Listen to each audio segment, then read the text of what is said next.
So what started the war at first? You don't know what happened on October 7th? They killed 1,200 people, they raped women, they burned people alive, they killed babies, they took 250 people hostage inside Gaza, and best of all, they said, we will keep doing this attack every year. The thing that I don't understand, that if I go on Twitter right now and just start scrolling, I see Israeli people killing kids, killing women, all this bad stuff about Israel. But I don't see anything bad happening to Israel. So type this on Telegram and enjoy.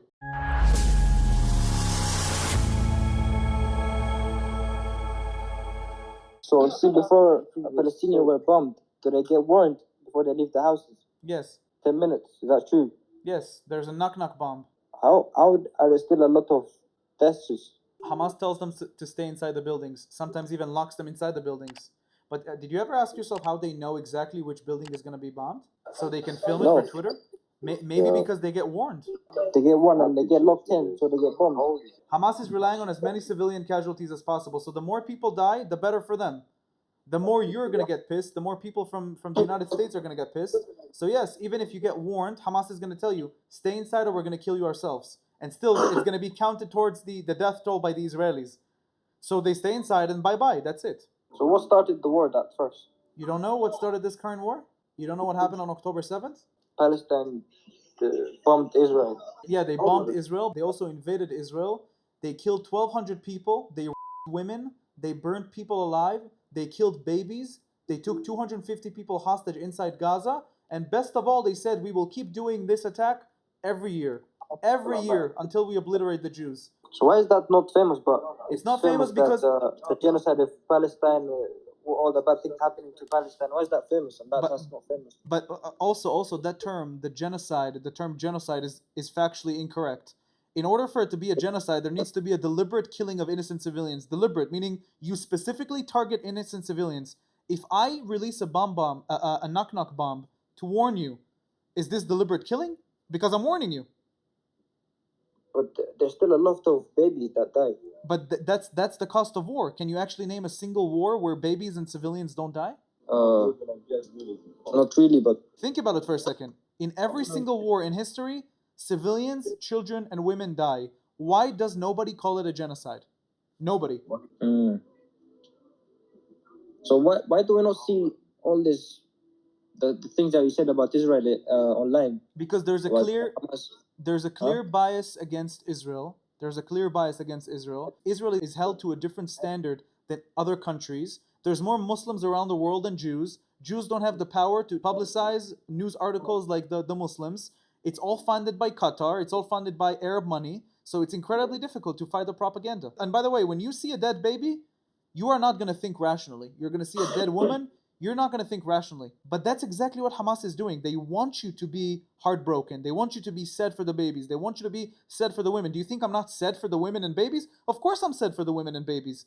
But all of this thing would not have happened if they would not have invaded Israel on October 7th and rape women and burn people alive and kill babies. Just read about October the 7th and you'll understand everything about why this war is happening.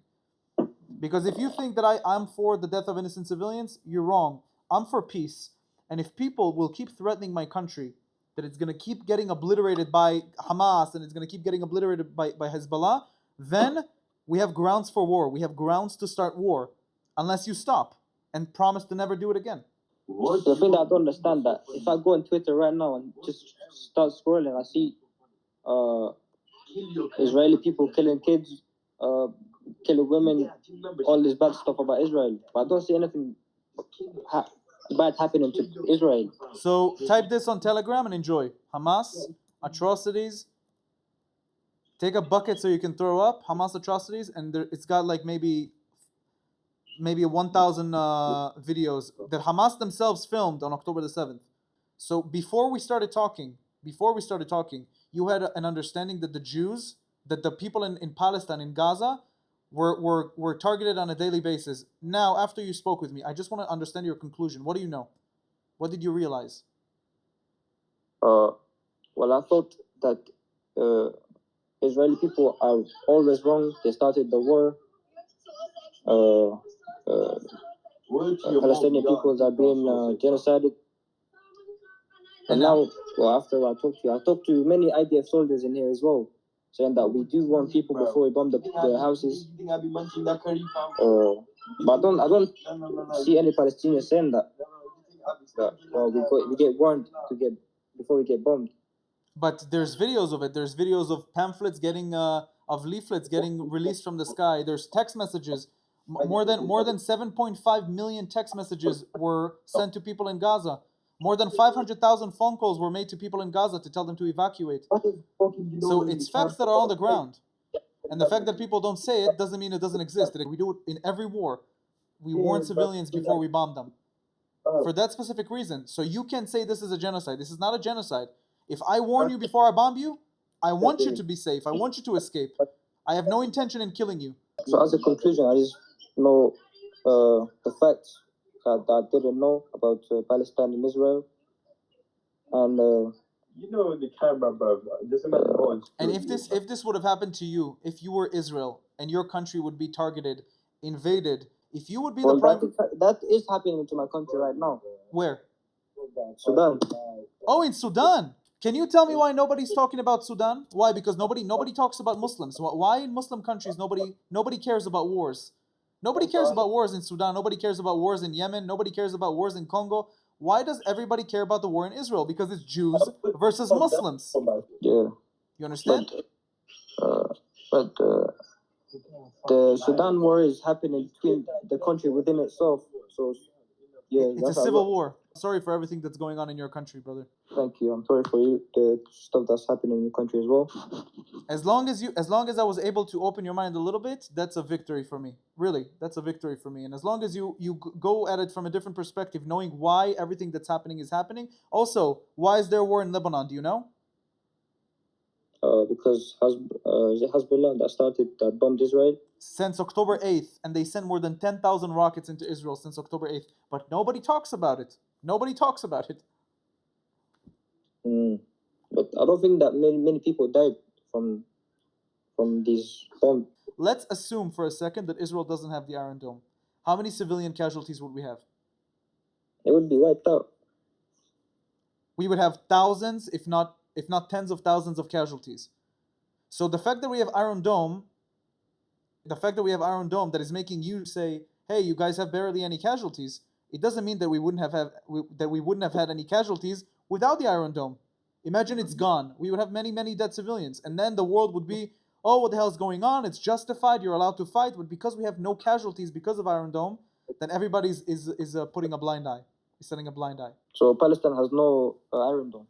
They have no Iron Dome. They also have no shelters because Hamas doesn't build shelters for the people in Gaza. They're relying on more innocent civilians dying. So people like you can be like, why are there dead women? Why are there dead children? Why are you killing children? Because this is the cost of war. The cost of war that Israel never wanted. Israel never wanted to carry out this war in the first place. So if you don't start a war against us, nobody's going to die. Plain and simple. Yeah. And who funds Hamas? Who funds Hamas? So Egypt funds Hamas, Qatar funds Hamas, Iran funds Hamas, and there was some point in history, some point in the past, that Israel thought that by giving Hamas money, by giving the Gazans money, it's gonna calm down the situation in Gaza. But this was a big mistake. It was actually helping them build terror tunnels and create systems to do terror attacks against the Jews. So this was a great mistake. Oh, thank you for opening my mind on some specific stuff that I didn't know.